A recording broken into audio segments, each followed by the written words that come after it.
Hey, deserving listeners, it's time to continue watching 90 Day Fiancé. My name is Dr. Kirk Honda. I'm a therapist and a professor. As I always say, don't use YouTube as a replacement for therapy. If you need a therapist, get one. You deserve it. Let's watch. Any intention for that, though? Why would you go so far as to stay 15 days in another country and not get on a plane? I feel like, how dare you?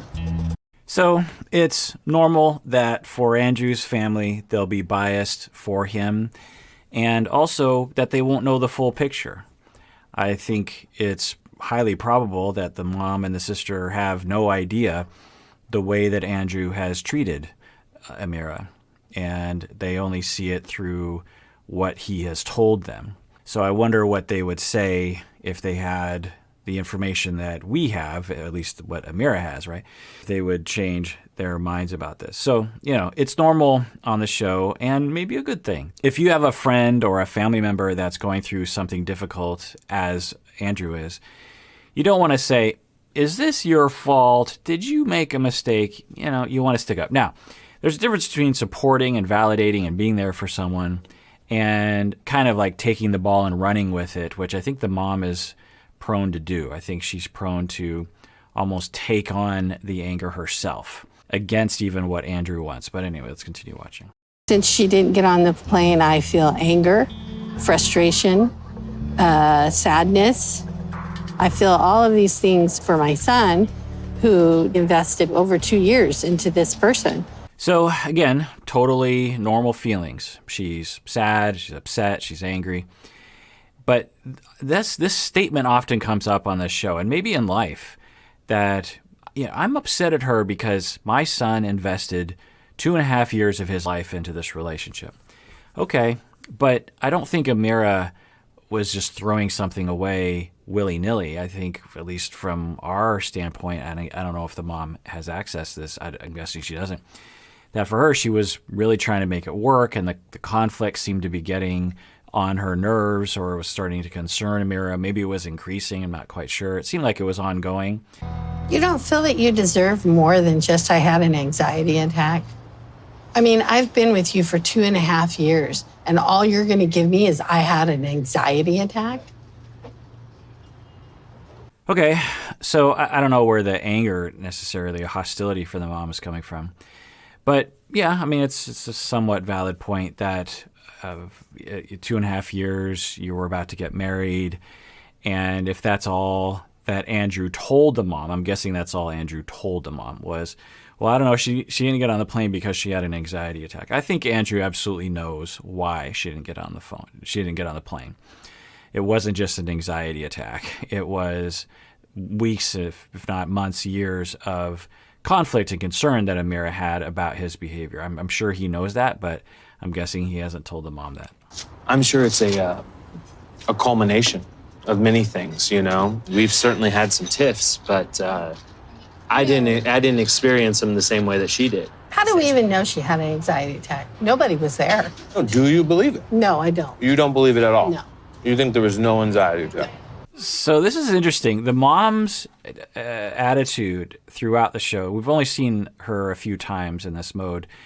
She seems very much against Amira and assuming things. How could the mom possibly know if Amira had or did not have a panic attack? There's no way for the mom to know. I don't think the mom has much knowledge of Amira's personality.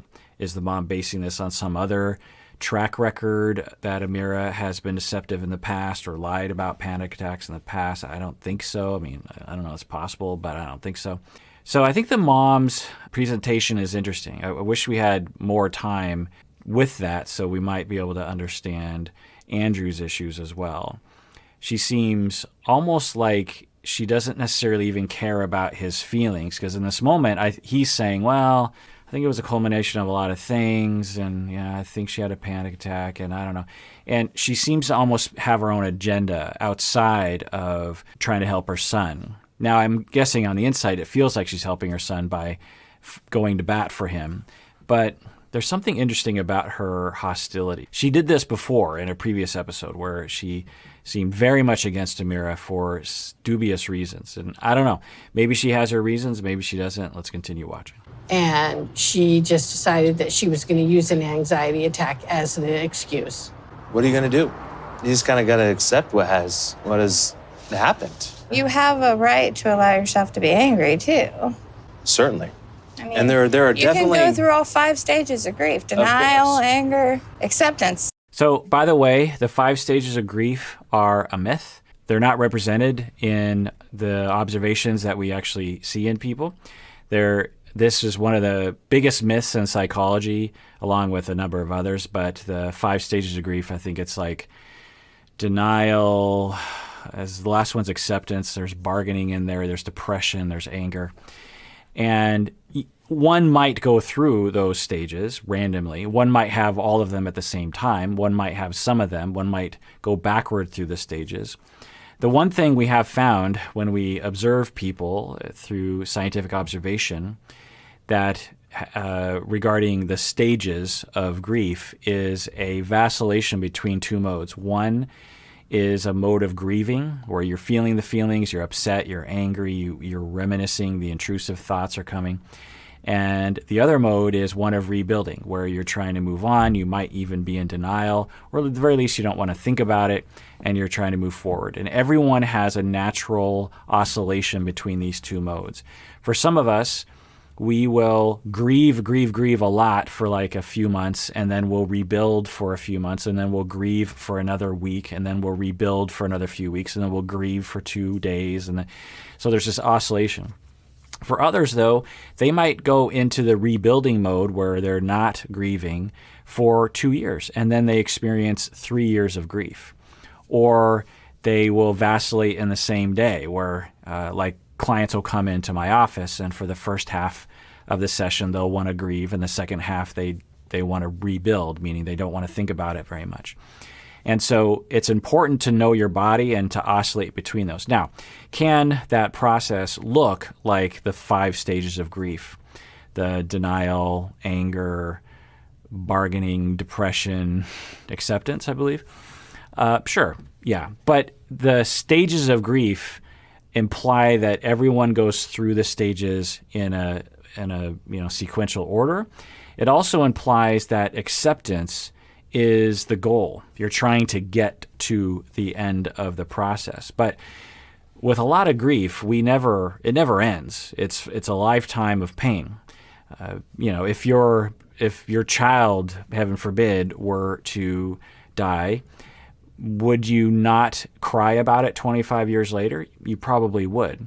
So does that mean you're not at might you even 25 years later get real angry and maybe even like go into denial a little bit about it? Yeah. Does that mean you're not working through the stages? No, because the stages don't hold up when we actually look at human beings and what is healthy. What is healthy is that oscillation between those 2 modes, and what is important is that we as individuals who are grieving, and we as people who are with people who are grieving, and we as a society, and we as clinicians understand that and help people to go through that oscillation in a natural way that they want to, given what their body needs at the moment. It's very individual. No one is the same. Everyone oscillates differently. So that's just what I'll react to that. But listen to all my episodes on grief and grief therapy. Let's get back to the show. But you're already at the acceptance part, which is kind of weird to me. Okay, so that's interesting. So the sister is like, there are the 5 stages of grief, and you could have some feelings about this, and you almost seem to be in the acceptance phase, which seems weird to me. So this is another massive myth that actually is propagated by these 5 stages of grief. Also a lot of other myths. There is a myth out there that soon after a loss, we are supposed to have a lot of feelings, and if we're not, then it's pathological. That is not true. It is completely normal for Andrew. So there's 2 scenarios right now. So the sister is observing he just went through a massive loss, and he doesn't seem to have any emotions about it, and he seems to be almost resigned or cool with it, or he's just ready to move on with his life. So there's 2 possibilities here. Neither one of these are pathological. One is that he is in that rebuilding mode, and his body right now needs to not think about it and not feel it. And later on, he will oscillate to the grief, and he will feel the feelings, anger, sadness, whatever, that occurs to him.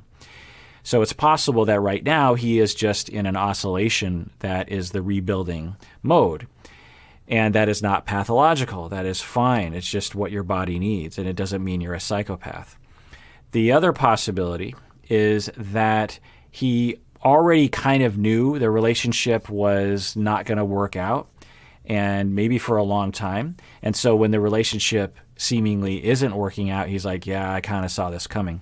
So he might have already pre-grieved the loss before it even happened. That's another possibility. That happens sometimes. You can imagine that you're in a relationship where you are not very happy in the relationship, and for maybe even years, but maybe months, you're thinking, I should probably leave this person, and then you finally decide to pull the plug on the relationship, and the day after, you don't have a lot of feelings about it because you'd seen it coming, and you'd had a lot of time to feel the grief feelings even before the loss happened.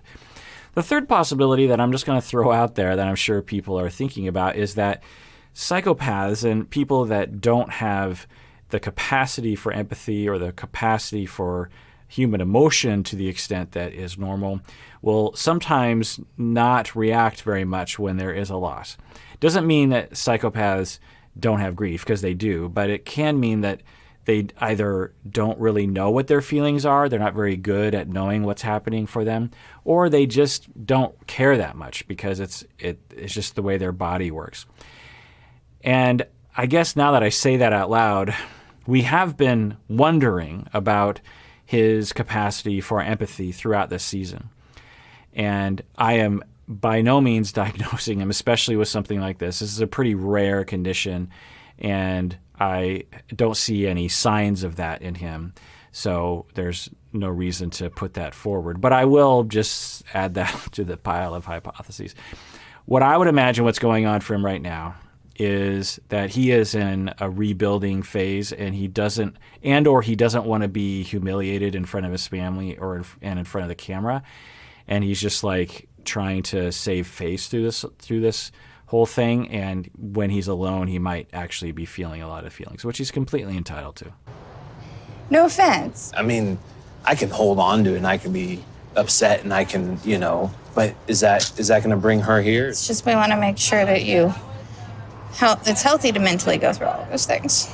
Yeah, and this brings up another point that maybe y'all should know about. Again, according to research on not only grief processes, but also therapy for people going through grief, this notion that people should feel the feelings, and if they're not, it's pathological, is the driving force around a lot of therapists and family members probably, who will push clients, to oscillate to the grieving mode. But essentially, remember what I said, it's like we have a natural body sense of like, oh, I need to rebuild right now. I can't deal with this. I want to move forward. I don't want to think about it right now. I don't want to have the feelings. I want to try to get my life in order. And then the body says, you know what? Boom, we're going to have the feelings. We're going to get the anger. We're going to think about the feelings. We're going to look through old photographs, this kind of thing. And when we force people from one mode into the other, the body wants to be on one, and people on the outside, including therapists, force people into another mode, then bad things can happen, which makes sense, right? Because theoretically, or the speculation is that the body has this oscillation because we need to grieve. We definitely need to do that. But we also can't live in the grief 24/7 because it's too much to handle. It can be very distressing. And the body kind of knows what it can handle at any moment if it's left to its own devices. Body meaning mind and body. So she is exhibiting this other myth of just like, I don't think it's healthy. You're not exhibiting your feelings. I don't think that's healthy, essentially shaming him or pushing him to feel his feelings. And maybe he's in the rebuilding mode and she's pushing him into the grieving mode. And like I said, research shows a lot of therapists make this mistake, and they actually harm clients in this manner. A lot of therapists, research shows, will harm clients by pushing them out of the rebuilding mode into the grieving mode because they have this notion that you need to force grief work on people, which is just not shown in the data. It makes some intuitive sense that we would want people to feel their feelings, but it also makes sense that the body knows, the mind knows what it can handle in any given moment. And sometimes it takes a while. Like I said, there's a scenario where you're rebuilding for a year, and then a year at the anniversary point of the loss, that's when the tears start, and you cry off and on for the next few years. Totally normal. It's totally okay. And everyone pathologizes it, which is just not okay. We'd have to start all over again, reapply for the visa, and that's just too much. I just feel like you're letting her off really easy. An anxiety attack? Whatever the reason, they're hers, you know? I just they're- wish she would have come face to face with you. What is this attitude? You're letting her off easy? Like a police officer who gives a warning at a traffic stop? Oh, you're letting that person... What do you mean, letting her off? Like he's supposed to punish her? He's supposed to grill her? That's like she deserves to be grilled or interrogated about why. And so, in this instance, it's interesting. Andrew has, I think, a pretty healthy point of view. It's just like, what does it really matter why? Now, I think he knows why, and I don't think the family knows. I think he knows that he was aggressive and hostile and mean to her and doesn't want to tell his family about that, and he might not want to think about it too. That's another possibility that I should add to the list, is that he might know that this, or at least part of him might know that this is 100% his fault, and he's been here before. I have a hard time believing this is the first time he's been in this position, and he doesn't want to think about it. So he's just like, look, to think about the fact that we broke up is to go down a road of me having to acknowledge my shortcomings, which I cannot deal with right now. So let's just move forward in life. It's just a guess. I'm gonna find a job. I'm gonna be an independent woman that doesn't have to rely on someone. And I'm gonna try to love myself again. I don't want to talk to Andrew ever again. I am not willing to let him control me ever again. Well, I'm guessing a lot of viewers are cheering her on with hearing that. So looks like she's looking into the future. She is going to get her degree. She's going to get a job. She's going to find a way to love herself more. And she's not going to let her relationship with Andrew drag her down. A little comment on that statement that she says, I'm going to get to know myself better. I'm going to love myself better. A lot of people will say this when they are emerging out of a relationship that didn't make them feel very good. I think because a lot of people will say, why did I stay in that relationship for so long when I knew better? And I think a viable conclusion is, well, I must not respect myself. I must not value myself very much. And that's part of it. But it's often more complicated than just simply loving yourself more. It usually has to do with schemas that we develop early in life, or object relations that we have early in life that will become internalized, that will inform the way that we feel about ourselves, especially in the way that we relate to other people. And sometimes what's required is really in-depth psychotherapy with someone that understands how to provide corrective experiences and also raise awareness on these object relations, on these schemas. And I encourage people out there, if you're in that stage, I'm guessing percentage of you are, where you're in that stage of you just got to have a breakup and you are thinking, I hope that doesn't happen again. And it's possible that you don't need therapy, but it's probable that you'll benefit from it. Now, you want to find someone that actually is the sort of therapist that will talk about that. And the thing to ask them would be like, I've had a relationship pattern issue in my life. How would you help me with that? And just get an idea of what their style is. And while I'm on this topic, it's incredibly important that you ask that question. Also, to clinicians out there, it's incredibly important that you answer that question. We received some emails, and I've actually just heard about this or seen it anecdotally, where therapists will get offended when they're asked a question like that. They will be asked, okay, what's your approach? How would you help me with this? some therapists, out of insecurity or bad training, will push back on a question like that. They'll say like, well, that's you'll find out what my approach is. You don't need to, that's very interesting that you're very afraid of what my approach would be. Tell me more about that. No, ethically speaking, we of course have informed consent, which means that in order for a client to consent to treatment, they have to be properly informed, which is you not only waiting for them to ask you as a clinician, but you just tell them, this is my approach, this is what I do. So that people, when they sign in the dotted line of the consent form to begin treatment, they know what they're getting into. And so know that as a client, you have every right to ask. You have every right to ask the beginning, middle, and end of therapy to your therapist, what are you doing to me? What will you do with me? And to sign off on that and to modify it as a client. Be like, yeah, I like this, but I don't like that. Very important. It's part of the working alliance. Research shows that when clients and therapists are on the same page, outcomes are better, which makes obvious sense. But anyway, so congratulations to Amira, and I hope that she can get the therapy that she needs so that she can investigate not only what she went through as a way of gaining some self-awareness, but also maybe to have some corrective experiences and also just some support for what she went through. All right, well, that does it for that episode of Psychology in Seattle. If you didn't know already, I have a cameo. I know a lot of you have already signed up there and had me tell someone a happy birthday or happy anniversary, and it's really fun to do that. I actually just did a cameo before I started recording, and it feels good to be able to have that kind of back and forth. My dog is barking.